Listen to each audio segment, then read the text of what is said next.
Hello students, स्वागत है आपका अपने चैनल सीखेंगे ज़रूर पर। जैसा कि आपको पता है, हमारा चैनल बीएड फर्स्ट ईयर की इम्पोर्टेंट क्वेश्चन की सीरीज़ को लेकर आ रहा है। हमने पहला पेपर पूरा एक एक इम्पोर्टेंट क्वेश्चन को सोल्व करवा दिया है। अब हम पेपर 2 जो कि है हमारा समकालीन भारत और शिक्षा, इसकी वीडियोज़ को लेकर आए हैं और हमारे चैनल पर लगातार बिल्कुल फ्री ऑफ कॉस्ट वीडियोज़ को उपलब्ध कराया जा रहा है। तो आपने अगर चैनल को सब्सक्राइब नहीं किया है तो आप चैनल को सब्सक्राइब कर लीजिए और आप वीडियोस को देखिए। आपको कहीं से भी कुछ भी पढ़ने की ज़रूरत नहीं है। और हमारी ये जो पेपर सेकंड की सीरीज चल रही थी, अगर आपने 10 क्वेश्चन तैयार कर लिए तो मैं गारंटी लेता हूँ कि 70 मार्क्स के पेपर में से आपके 50 नंबर पक्के हैं। तो देखो, 2 क्वेश्चन हमने करा दिए थे। आज हम पेपर 2 के फर्स्ट ईयर के दूसरे पेपर के कुछ अगले इंपॉर्टेंट क्वेश्चन लेकर आए हैं। तो देखो, सबसे पहला जो क्वेश्चन इंपॉर्टेंट है वो है माध्यमिक शिक्षा आयोग। इस प्रश्न को आप नहीं छोड़ेंगे। इससे पहले मैंने आपको मैकाले और वुड का बता दिया था। अब हमारा अगला क्वेश्चन है माध्यमिक शिक्षा आयोग 1952 और 1953। ध्यान से सुनना, भारत सरकार ने 1952 में माध्यमिक शिक्षा आयोग की स्थापना की। इस आयोग का मुख्य उद्देश्य या मुख्य कार्य क्या था? तो माध्यमिक शिक्षा आयोग माध्यमिक शिक्षा का निरीक्षण करना, उसमें सुधार व पुनर्गठन के लिए सुझाव देना। यानी शिक्षा माध्यमिक शिक्षा को लेकर उसकी जांच करना कि भाई किस तरीके से उसमें कोई कमियां हैं और उन्हें किस तरीके से उसको दूर करा जाए, उसमें सुधार करना और उसके पूर्ण गठन के लिए क्या करना, सुझाव देना। अब आयोग ने क्या किया, 1953 में अपनी रिपोर्ट प्रस्तुत करी और उस आयोग ने क्या क्या सुझाव दिए माध्यमिक शिक्षा को लेकर। तो देखो, निम्न बातें या बिंदुओं पर आयोग ने सुझाव दिए।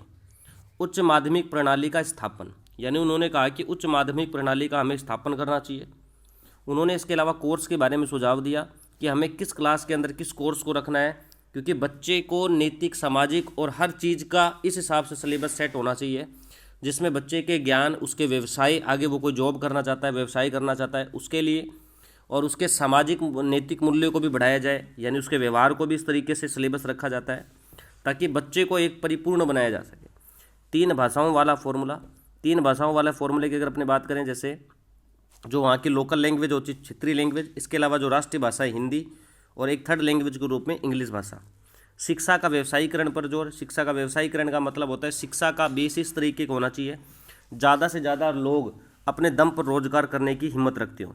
शिक्षण विधियों में सुधार, यानी जो शिक्षण विधियाँ होती हैं, यानी टीचिंग मेथड होते हैं, जो किस तरीके से उसमें हमें सुधार करना चाहिए ताकि बच्चे, कमज़ोर से कमज़ोर भी बच्चे को बड़ी आसानी से अपनी बातों को समझाया जा सके। उसके बाद है पाठ्य पुस्तकों में सुधार। पाठ्य पुस्तकों में अगर कोई कमी है, कोई त्रुटि है, तो उसमें लगातार संशोधन करते रहना चाहिए। यानी गलत चीज़ों को, अगर गलती हो भी गई है तो पाठ्य पुस्तकों में कोई गलती पाई जाती है तो उसका लगातार सुधार करें। विद्यार्थियों की भौतिक उन्नति में सुधार करें। परीक्षा प्रणाली में सुधार करें, यानी परीक्षा आप इस तरीके से कराएं जो आगे कॉम्पिटिटिव एग्जाम को भी ध्यान में रखे गए, जैसे ऑब्जेक्टिव टाइप क्वेश्चन होते हैं, थियोरिटिकल क्वेश्चन होते हैं, और उसमें कुछ बौद्धिक प्रश्न भी रखे जिसमें बच्चा अपने मानसिक बौद्धिक का यूज करके उन सवालों का जवाब दे। शिक्षा कर्मियों में सुधार, जो शिक्षा कर्मी काम कर रहे हैं उसमें भी सुधार करना चाहिए। शिक्षा के क्या उद्देश्य होने चाहिए? तो देखो, इस आयोग ने बताया कि व्यवसायिक कुशलता में सुधार होना चाहिए। यानी शिक्षा हमें इस तरीके की देनी है कि कोई भी बंदा शिक्षित ग्रहण करने के बाद अपना व्यवसाय खुद कर सकता है। तो देखो, व्यवसायिक कुशल बनाना चाहिए बच्चे को, इस तरीके के हमें पाठ्यक्रम जोड़ना चाहिए। इसका अर्थ है विद्यार्थियों को इस प्रकार की शिक्षा देना कि शिक्षा के बाद वे खुद की आजीविका प्राप्त करें, उन्हें इतना कुशल बनाए ताकि वे बड़े से बड़े व्यवसाय को अपने सूझबूझ से कर सके। उसके बाद है नेतृत्व का विकास। देखो, शिक्षा इस तरीके की देनी चाहिए कि उसमें लीडरशिप की पावर होनी चाहिए ताकि वो क्या है कि कल को अगर पॉलिटिक्स में या कहीं पर भी जाता है तो वो लीडरशिप करने की क्षमता रखता हो, यानी नेतृत्व करने का उसमें गुण होना चाहिए। उसके बाद है प्रजातंत्रीय नागरिकता का विकास, जैसे कि देशभक्ति की उसमें भावना हो, इस तरीके का सिलेबस जोड़ो। समुदाय की भावना में रहे, जिस भी समुदाय में रहता है उसका वो कदर करे, उसका सम्मान करे। वसुदेव कुटुंबकम की भावना रखनी चाहिए, यानी संपूर्ण विश्व हमारा एक परिवार है और सभी को भाईचारे की दृष्टि से देखे, ठीक है, किसी से भी भेदभाव ना करे और विश्व नागरिकता का क्या हो, विकास हो। इस तरीके का हमें सिलेबस में ऐड करना चाहिए। उसके अलावा है व्यक्तित्व का विकास। सबसे इंपॉर्टेंट होता है शिक्षा का कि व्यक्ति में उसके व्यक्तित्व का विकास होना बहुत जरूरी है। यानी ऐसी शिक्षा देना जिससे उसके व्यक्तित्व अर्थात उसमें अच्छे गुण, अच्छा व्यवहार, प्रेम भाव, दया भावना आदि के गुणों को विकसित करें। देखो, शिक्षा का जो ढांचा रखा गया था इस आयोग ने, वो रखा था 8+3+3, यानी 8 जो है 8 वर्ष क्या है, उस 8 वर्ष विद्यार्थी को मिडल विद्यालय में शिक्षा प्राप्त करनी पड़ेगी 8 वर्ष तक। उसके बाद उच्च माध्यमिक शिक्षा उसे 3 वर्ष में प्राप्त करनी है और आगे की जो प्रथम डिग्री के लिए प्रथम डिग्री के लिए 3 वर्ष उसको देने पड़ेंगे। तो ये था इस शिक्षा प्रणाली का पैटर्न, 8+3+3। उसके बाद अगला है भारतीय शिक्षा आयोग, जो कि आया था 1964 से 1966 में।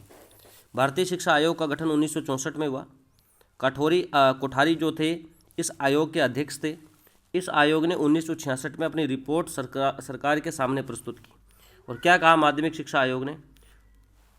आयोग द्वारा दिए गए सुझाव निम्न थे। देश को विकास की ले जाने वाली शिक्षा हो, यानी इस तरीके की हमें शिक्षा देनी है, इस तरीके की शिक्षा प्रणाली को अपनाना है ताकि बच्चा शिक्षित होकर वो देश की प्रगति में भी अपना योगदान दे।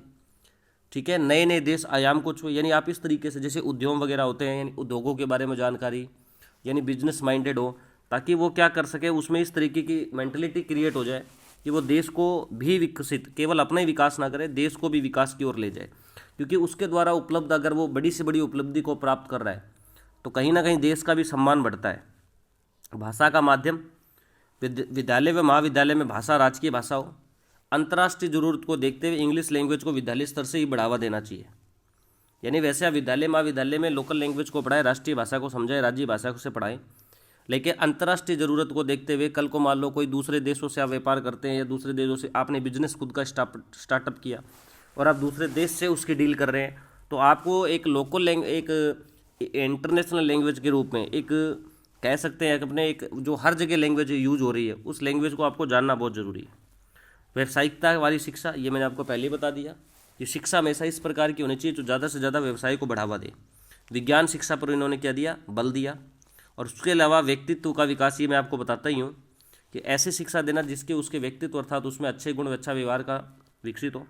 और शिक्षा का जो ढांचा है वो क्या रखा इसने, इसमें भी 8+3+3 का।